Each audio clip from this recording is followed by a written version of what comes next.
Let's try this again. This is like the third time I've tried to make this fucking thing. Okay, now, I'm a huge Dragon Ball fan, as you can guess. From my top 10 videos, my top 5 videos, I analyze the entire series. Like, down. It's just, I go way overboard with it because I'm that in love with the entire series. I love Dragon Ball, you can fucking tell. It's my YouTube channel name, Dragon Ball Z Master, whatever. I love Dragon Ball. And not just the anime, the games as well. And I have put thousands upon thousands upon thousands upon thousands, literally, into these games. Collectively, thousands of hours into these games. I play them competitively. Budokai 3, I would have tournaments at my house with 10, 15 plus people would come over and play. Tenkaichi 3, there were actually tournaments around, if you all know what Hastings is, it was an old video bookstore, sort of like Blockbuster was, before it got ran into the ground by Netflix. But, yeah, there would be, and at a local GameStop when I was younger, we would have Tenkaichi 3 tournaments, and won a couple of those. RB1, Raging Blast 1. Anyone who was in the first generation, throw out some names like I'm Adam-O-1322. There were guys like Haseo_Rampage, the DBZ Overlord 45, Grady on Deck 12, King Crawford 300, like Super Saiyan 5 Goku. The community on RB1. You can ask anyone who played this game competitively like we did. We all almost failed out of fucking the grade we were in at that time because we put so much time into this game. Oh, it was too good. I played RB2 competitively, and then it just went downhill, and we don't talk about that era, but I'm going to talk about it today. This video is going to be about the current state of Dragon Ball Z games. Because it really hurts my feelings as a Dragon Ball fan to see the series plummet to such shit that it has. And I will get every game just because I'm that big of a Dragon Ball fan. I just can't help it. But we're going to go through a kind of a brief. It's probably going to get dragged out because I like to talk a lot about my Dragon Ball. I'm going to go through a brief history from the start of Budokai 1 up to Battle of Z. And then we're going to talk about what needs to happen in the Dragon Ball games. Now, we're going to go back to PS2. We're not talking about PS1, SNES. We're not doing it because no one played those fucking games competitively. And PS2 was like the real birth of the Dragon Ball game series and the annual releases that it got. Now, there are going to be a couple games we don't talk about. Super Dragon Ball Z, because I have never put that much time into it because the only things that I like about that game, I like the art style. I think the art looks good. I like how you can customize clothes, and I like that Teen Chi-Chi is in the game, that you can actually play as a teen/adult Chi-Chi. That needs to be a fucking thing. Put it back in the damn game. Videl's ass. No one plays as Videl. Okay. Now, Budokai 1. The birth of Budokai. Oh, when this game first came out, I got it, played it. Here's the things about this game. It used exact dialogue from the show. It used exact scenery from the show. It used the openings, the Rock the Dragon opening. It was just great, and it was the first in the series. Some aesthetic things were left off, such as the Kamehameha was fucking yellow. Like, how do you mess that up? It had to have been an error before they released the game or something, because I don't understand how you mess up the most iconic move in the entire show. And the gameplay was It was alright. I mean, you could beat the game in about 20 minutes. Like, no shit. You could beat this game in like 20 minutes. But it was fun. It was good for the time. So people gave it a slide because it was first in the series. They were anxious to see what came next. And what we got was a highly underrated game, in my opinion. It got left off the fucking Budokai collection. I don't know why, but it's definitely one of the more unique Dragon Ball games in the series. Is Budokai 2. Look at this case. That is God status. That is Toriyama status. This game had a unique what if story mode, like Nappa and Raditz came instead of Nappa and Vegeta. You could put in future Trunks to fight Nappa and Raditz along with Goku. The board game system was, oh, it was so fun. It was awesome. I loved it. And it went all the way up to the Buu Saga as opposed to the Cell Saga in Budokai 1. The gameplay was much more refined. The graphics got a tone up. Everything was a lot sharp. It was really sharp. That game was really sharp. Customization was infinitely better. Um, so we're gonna move on to what most people consider the greatest game in the series. Not my favorite game in the series, and I'm talking about Dragon Ball series as a whole. Some people think this is the absolute best game in the entire series. I got scared. I didn't hear it rattling in the case. I thought it was gone. Budokai 3. I'll give this game a hands down the best story mode in the entire series. It is just so many hours could go into that story mode, and the way that they showed Goku going Super Saiyan 4, I don't know what it was about it. It was just so unique, but the gameplay was perfect. It was refined, perfect. You could cancel your moves. There was actual huge combo lists. I think there was a total of 75 combos with each character. It was just great. And now, there's really not much more to say about it, but the world explosions were amazing. The game looked good. I mean, it's just, if you've played it, you know it's good. So another game we're not going to talk about, Infinite World. Infinite World, because it's pretty much Budokai 3 with just a little more added things into it. So now we're going to make the transition to 3D, which is how Dragon Ball Z should be played, in my opinion. Flying around, blowing shit up, that good shit. Dragon Ball Z Budokai Tenkaichi. Now, back when Budokai 1 came out, like I said, people gave it a slide because it was first in the series. That was pretty much the same with this game. It was not infinitely better than Budokai 3 like it should have been, like the next game in the series always should be. But it was a new style. It's not like it was Budokai 4 and then they just took out a bunch of shit. It was had a new name, Budokai Tenkaichi, and the gameplay was, there's absolutely nothing similar about the gameplay. There was a huge roster. The story mode was amazing. I love the story mode. It had some what ifs in the story mode that were really unique and really cool. Like, if I remember correctly, one of them was Super Saiyan 4 Gogeta actually getting beat and the villains running wild, and the villains were actually having a battle to see who the ultimate villain was. And if I'm not mistaken, the end fight was either with Broly and Baby, and not the actual story mode fight, it was a final scene that they showed. It was either Broly and Baby or Baby and Janemba. I think it was one of those two. Probably Broly and Baby, because, you know, people have hard on for Broly for no reason. But I honestly don't remember too much about the customization because I don't play this game anymore, because the gameplay is so awful. I don't know how I played it back in the day and why I loved it so much. But I was a kid and it was Dragon Ball, so I loved it. I still love it, I guess. I mean, the story mode's fun. But now we get to the fun shit. Dragon Ball Z Budokai Tenkaichi 2. Look at my boy Trunks getting on the cover. Second best character. Go watch that top 10, by the way. This game was infinitely better than Budokai 2. Or, fuck, what am I saying? Than Tenkaichi 1. The soundtrack, by far the greatest in the entire series. I don't care what anyone tries to say. You are wrong if you think otherwise. I don't care.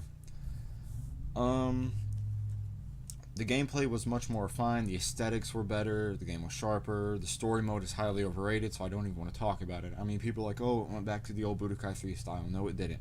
Budokai 3, you could stop anywhere pretty much and go fucking check places out.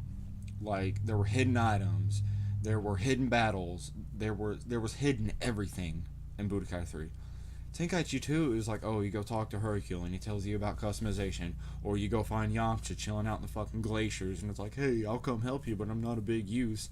Like, go ahead and call him a more piece of shit than he already is. Like, everyone's got shit on Yamcha for no reason. It's just highly overrated, and it might as well be just select your fights. because that's pretty much what you do. There's really no other reason to fly around and not go to anywhere but the red points, the red dots on the map. And you could, excuse me, you could transform in battle again, which I don't know why they took that out. But now we get to by far the best game on the PS2, fighting game wise, and we get to the best Dragon Ball Z game, period. Dragon Ball Z Budokai Tenkaichi 3.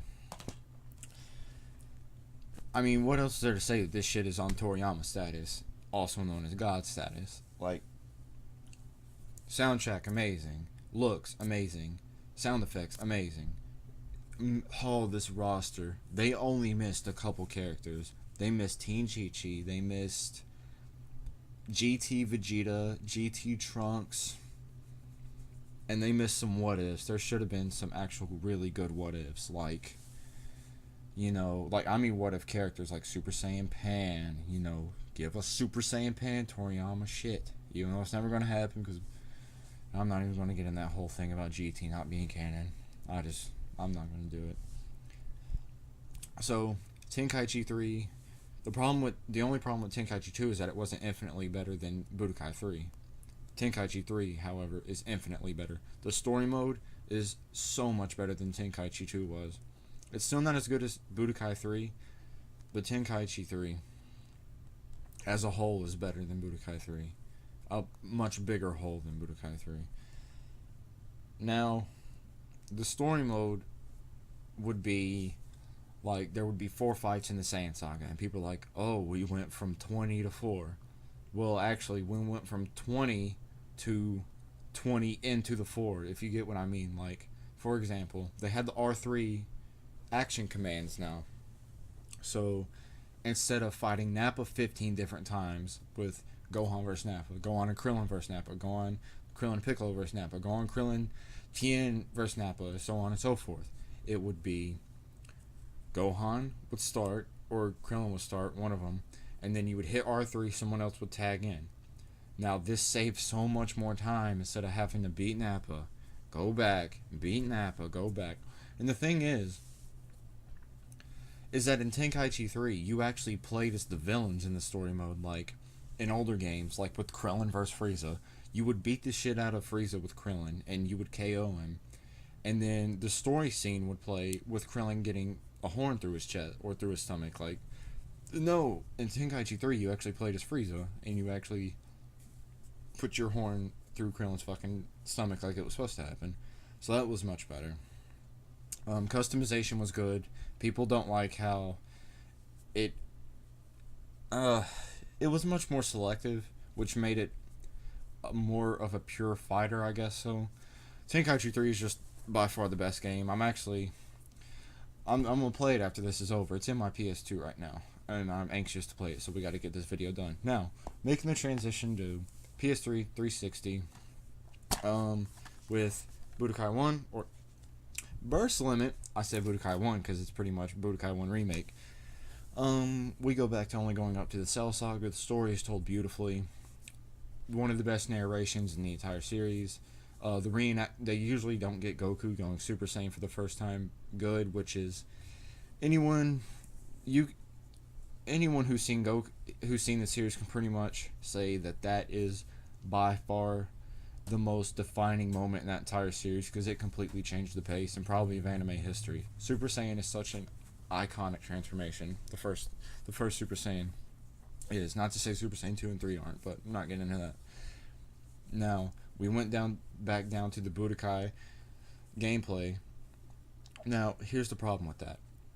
Budokai 1 got a pass because it was the first in the series. Tenkaichi 1 got a pass because it was the first of its kind in the Dragon Ball Z fighting series. Burst Limit's not getting that same treatment because it played like Budokai, but it was not better than Budokai 3. And that's the thing with these games, is they're not bad, but they're not better than the old games. Like, for example, Raging Blast 1. The time I spent on this game, man, you don't even understand. Raging Blast 1. It wasn't a bad game, but it wasn't as good as Tenkaichi. And that's Another reoccurring problem. Raging Blast 2. It wasn't a bad game, but it's not as good as Tenkaichi. It just seems like they decline in quality. I'm not even going to talk about them in depth because they're not worth talking about. If you want to play an amazing game, go play Tenkaichi 3. Dust your fucking PS2 off. It's like, and then we get Ultimate Tenkaichi, the ultimate rock, paper, scissors game. And then we get the worst Dragon Ball Z game of all time, excluding Legacy of Goku 1, Battle of Z.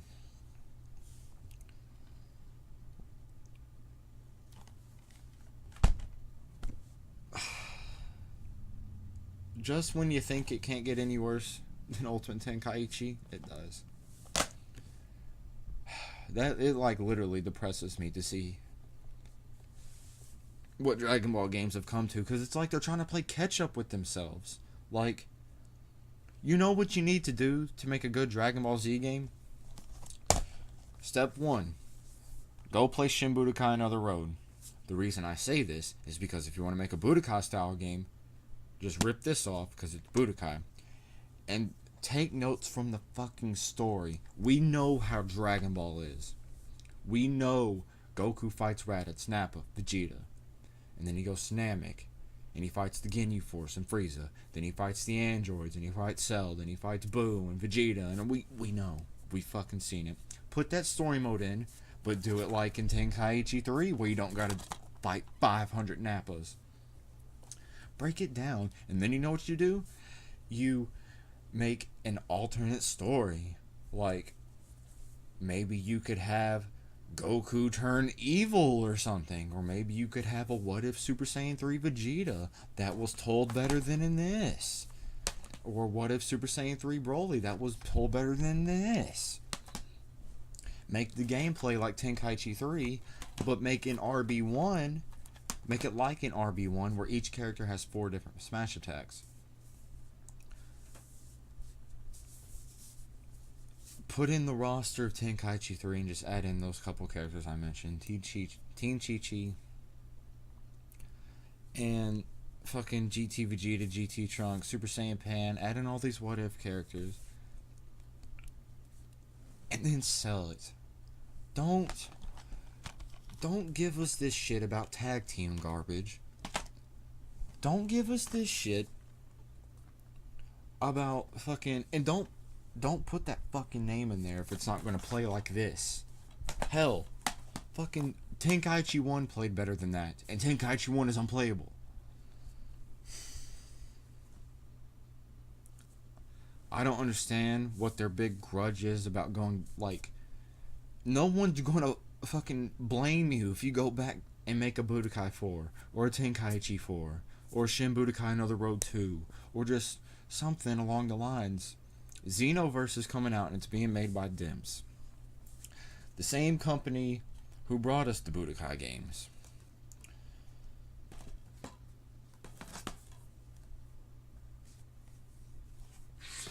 And it's looking like it's going to be 3D Budokai. And I know I'm going to get my hopes up. And they're trying to do something new with the story.